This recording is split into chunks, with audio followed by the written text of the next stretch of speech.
In today's video, I'm changing the oil on my 2015 Subaru Crosstrek at an abandoned house in Hollywood, California. We're going to be using a genuine Subaru oil filter, and we're going to be using Mobil 1 fully synthetic 5W30. My car actually calls for OW20 oil, but I've been noticing a lot of oil consumption in between oil changes. It's been burning a lot, basically. Now my car's a hybrid. It burns oil and gas. So putting this thicker 5W30 weight oil in it should relieve some of that burning and make the car run a little bit smoother. Actually, in Japan, they come with 5W30 oil. In America, they use OW20 just because of EPA gas mileage regulations.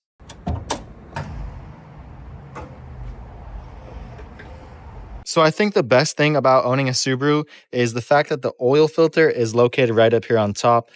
So much easier than getting my hand burnt in the ring of fire on the old Subarus because it was by the exhaust. But up here, way more accessible, way easier to do. Let's pull this dipstick just to see the oil level right now because I know it's been burning and it's low. Yep, she's low. Definitely low. Now, let's pull the cap and the oil filter and then go underneath the car and start draining it. I'm going to show you guys something special about what I've done to this car to make draining it even easier.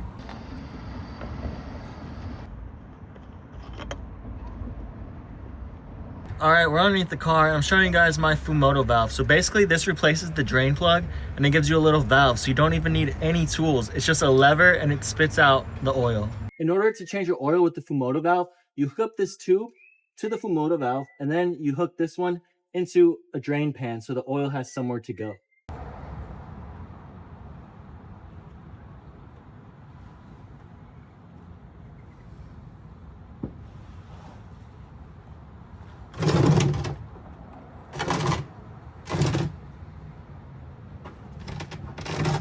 So we have the tube hooked up and it's going right into our drain pan.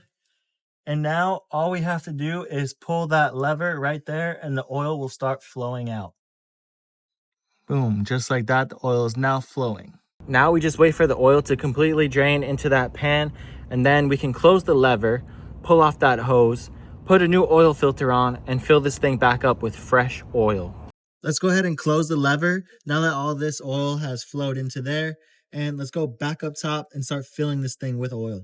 Now we're back up top. Let's get this Mobil 1 oil in and let's get this Subaru filter on. When you put a new filter on, you want to put a little bit of oil around this O-ring just so it seals a little bit better.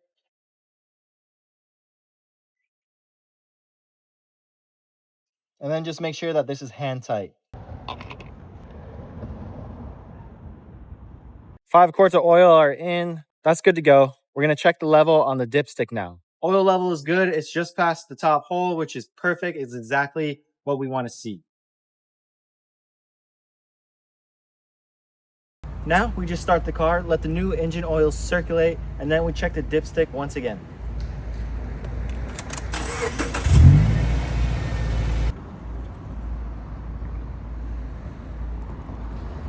Oil level is right where we want it. Now let's put that old oil back in the jug and then we can take it to AutoZone later. But right after that, we're gonna rotate the tires and then head to AutoZone.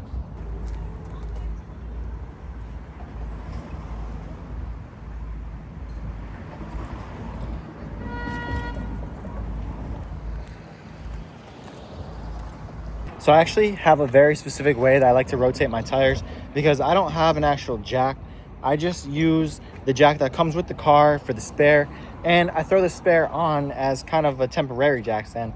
Let me kind of give you a little example of how I do it. When I rotate my tires, I do kind of like a Criss-Cross applesauce kind of pattern. I take the back one, put it on the front on the opposite side, take the front one, put it on the back on the opposite side, just like that. Now, I rotate my tires every time I change my oil, which is about every 5,000 miles. So I know my tires are getting rotated every 5,000 miles, keeping that tread fresh, making sure none of them get balled unevenly or anything like that. So I went ahead and broke free all the lug nuts already because once I jack this thing up, I'm not going to be able to get these loose. But now let's jack up the car using the jack that comes with the car. So a while back, I actually purchased this little adapter that goes onto the stock jack so you can put an impact on it. And this thing makes the process so much faster. I don't have to hand crank it. I just use my little impact and it goes up and down very quick.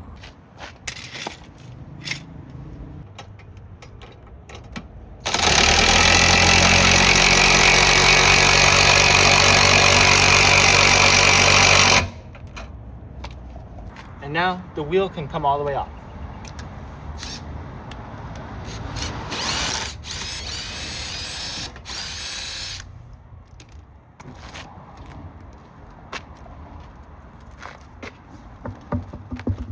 And now I put the spare on so I can put this wheel over on the other side, and this has something to rest on while I wait to switch it.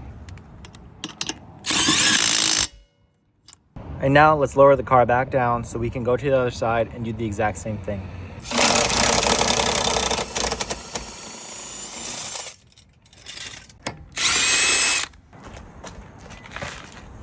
Now the back wheel can come off, and we replace it with that front wheel that we took off earlier and just swap it. Then we repeat the process for the other sides and everything is ready to go.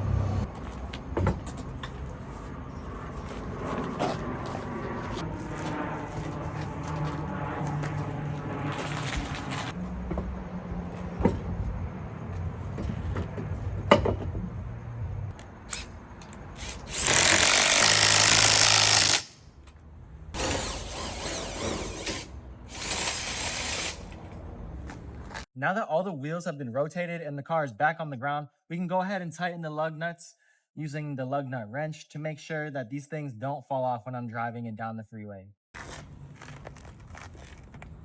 The oil has been changed. The tires have been rotated. Let's drop that oil off at AutoZone because you can recycle it there for free. And then we can get to work on the spark plugs and the valve cover gaskets.